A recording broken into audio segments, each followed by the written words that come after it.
We have learned how to write the program, okay, and how to write an algorithm that we have learned. And now we will learn about the flow chart. We can say that flow chart is the pictorial representation of any algorithm.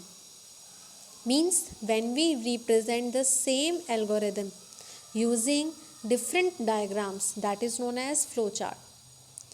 Algorithm we were writing in English language, and when you are using that same algorithm, okay, we are explaining that same algorithm with the help of diagram, that is known as flow chart. Now why flow chart? Why not only algorithm?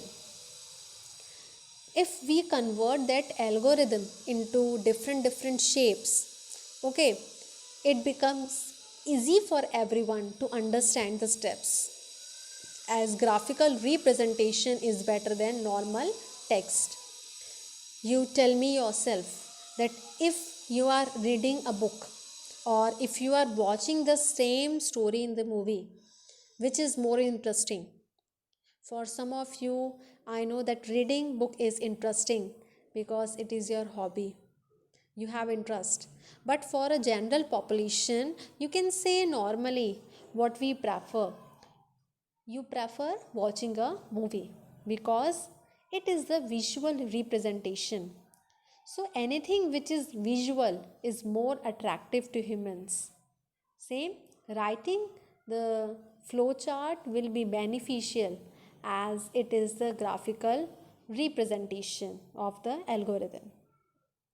Now, what are the shapes that are used in the flowchart? In flowchart, we use some shape. Okay, so what are those shapes that we use? For different purpose, we use different shape. Okay, you can see the first shape is this one. Okay, oval shape. This is known as terminal box. I have already told that always we start our program from the start and in last we write stop. So for the start and stop, you have to use the terminal box. For starting our program and ending our program, we have to use terminal box. Then next is the process box. It is the shape of a rectangle. So we use the process box for writing any formula. Like the formula, suppose you want to add two numbers. The formula will be C is equal to A plus B. That is the formula. If you are calculating average, then A plus B divided by 2, that is the formula. So whatever formula you are writing, that you have to write using process box. Next is input and output box. We use this kind of box, you can see here, we use this kind of box for reading the value and printing the value. Reading the value means suppose you are adding two numbers. So we need two numbers. How you used to take previously? Like C in A, then B. Like this you were taking input from the user. So whatever input you are taking, whatever value you are taking from the user, for that we have to use this one, input box. And for showing the output, for showing answer also, we have to use this same box. Okay, then next is the decision box. If you are comparing two things, that whether this one is good or this is good, okay, if you are comparing two things, if you are making any decision, for that we have to use decision box. Then next is connectors. Might be sometimes your program will not be able to come on one page, okay, to write the flowchart on two pages, you have to use connectors, because we are connecting one page to another page, because your flowchart was too lengthy. So to connect the flowchart we use connectors like this. Then last is the flow lines. Okay, what are flow lines? It is used to join the boxes, because we will use terminal box, process box, input box. Like this we will use different box. To connect all those boxes we have to use flow lines. So you have to remember all these things, all these boxes while making the flow chart. Now let us understand with the help of one example. First example they have given is, draw a flow chart and write an algorithm to calculate the total cost of sales. Already they have mentioned us the algorithm. We have to convert this algorithm to the flow chart. First step is start, last is stop. Already I have told, for start and stop you have to use which one? This oval shape, the terminal box you have to use. Okay. Now next is the read price. Read price, you are taking input from the user. In next one also you are taking input from the user, you are reading the value. To read the value you have to use which one? Input box. Input box is like this. Okay, you can see here they have used read price. First they are taking the input of price, then they are taking the input of quantity. Now after that they have given the formula. You can see cost is equal to price into quantity. This is the formula. For formula we have to use rectangle, the process box. After this they are showing the output. Okay, for output also they have to use this one, input box.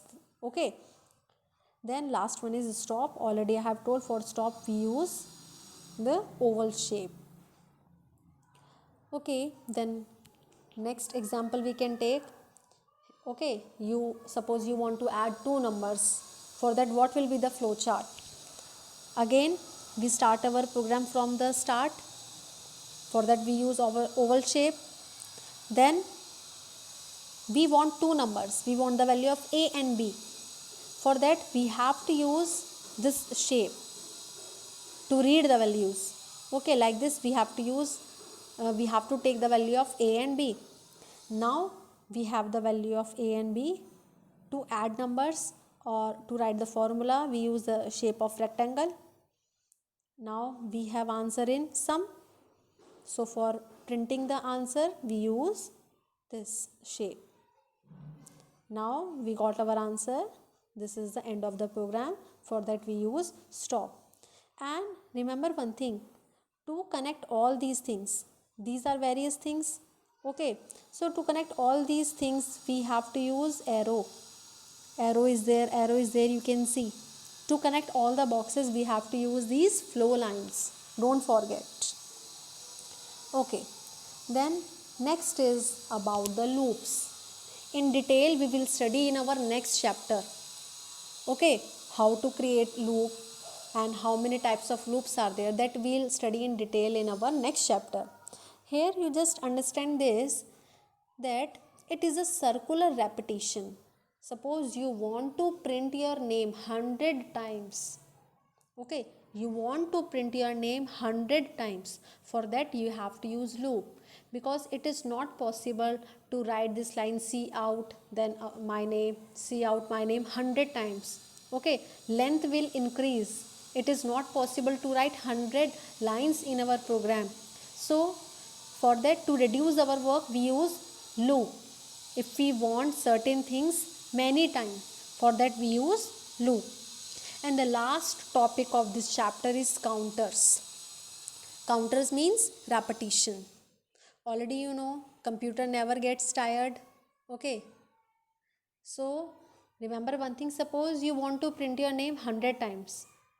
Okay, for that we have to use loop, but in loop we have to use counters. Loop has to count that this is the first name, this is second name, this is third name, this is fourth name, because it is fixed that we want to print our name 100 times. Okay, so loop has to count. For that we have to use counters. Okay, if we are not using counter, then your loop will be infinite, because it will print, it will not be able to count second name, third name, fourth name. It will continue as one only, so that will be as infinite loop. So for that we have to use counters.